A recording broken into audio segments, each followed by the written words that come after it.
On a souvent le cas, quand on fait des créations ou des refontes de sites internet, où on doit passer le site en multilingue.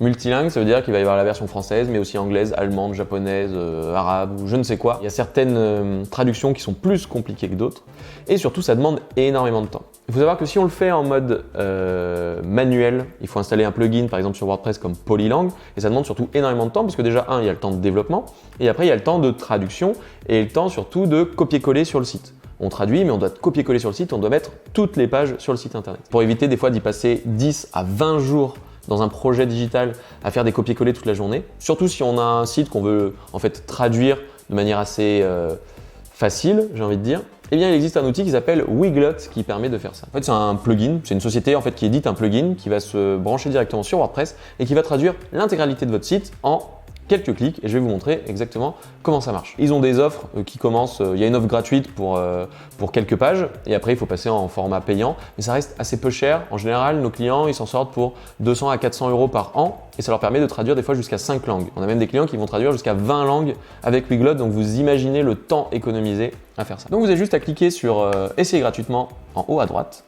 Vous allez mettre votre adresse mail, donc là, je vais mettre contact@piloting.com, et je commence la version d'essai. J'ai confirmé mon adresse mail maintenant, j'étais allé dans mes mails et j'ai cliqué sur le petit lien.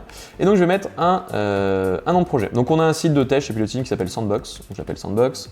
La technologie utilisée c'est WordPress, voilà, et je clique sur suivant.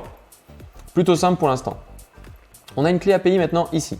Je vais copier la clé API et je vais venir l'installer sur mon back-office. Donc quand je vais sur mon back-office, je vais dans la partie plugin et en fait je vais installer un plugin qui s'appelle Weglot, bien entendu. Je vais cliquer du coup sur ajouter un nouveau plugin et quand je suis dans la barre de recherche des plugins, je vais taper Weglot. Donc Weglot ici, donc je l'installe. On voit qu'il y a plus de 40 000 installations sur WordPress. C'est un des plugins qui fait ça les plus vraiment qualitatifs, sachant qu'en fait vous avez même la main sur vos traductions. Donc ça va traduire automatiquement beaucoup de choses, mais vous allez pouvoir après gérer en fait des termes qui se retrouvent sur l'intégralité de votre site, plein de mots-clés. Vous allez pouvoir les gérer en les traduisant exactement comme vous voulez les traduire. Par exemple, si WordPress, ça vous le traduit en mot-press, et ben vous pouvez dire non, c'est pas mot-press, c'est WordPress, et comme ça, il reste dans la langue originale. Ensuite, je clique sur activer, je vais pouvoir mettre la clé API.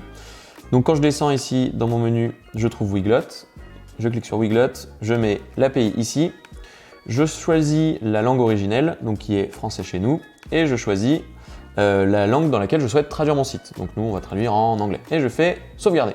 Pour l'instant, pas très compliqué. Je clique sur sauvegarder, donc c'est en train de charger. Ça dit OK.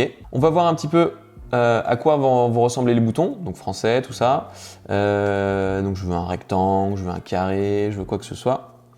Et je veux que mon bouton puisse apparaître sur ma page. Donc bien entendu, il faudra peut-être faire un petit ajustement en fonction du thème que vous utilisez pour que le bouton puisse bien apparaître sur la page. Une fois que vous avez fait cette étape, eh bien, vous allez sur la version front de votre site et en fait, vous voyez qu'en bas, bon là, il y a la petite barre WordPress qui gâche un petit peu, mais en bas, en fait, on a le petit drapeau anglais, petit drapeau français. Si je clique sur anglais, eh bien, ça m'a généré en fait automatiquement l'intégralité de mes pages en anglais. Tout à l'heure, il y a marqué titre du site, maintenant c'est marqué title of the site. Okay. Et si je descends, eh bien, ça m'a traduit mes contenus qui étaient en français maintenant en anglais. Donc là, on est sur un site de test, hein, donc forcément, il n'y a pas grand-chose à se mettre sous la dent. Mais en fait, dans la version d'essai, il est limité à un certain nombre de mots, 2000 mots sur votre site internet, si je dis pas de bêtises.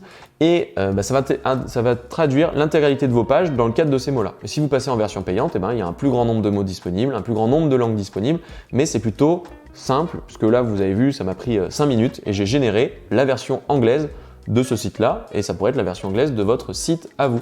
Donc vous avez un lien autour de cette vidéo qui vous permet de tester gratuitement Weglot. Donc je vous invite à le tester peut-être en version pas de production, sauf si vous avez un petit site et que vous êtes en train de le finaliser. Mais si c'est un gros site, tout ça, faites-le plutôt en ce qu'on appelle en pré-production pour éviter de faire trop de bêtises dessus. Et ben je vous souhaite une bonne traduction. À bientôt.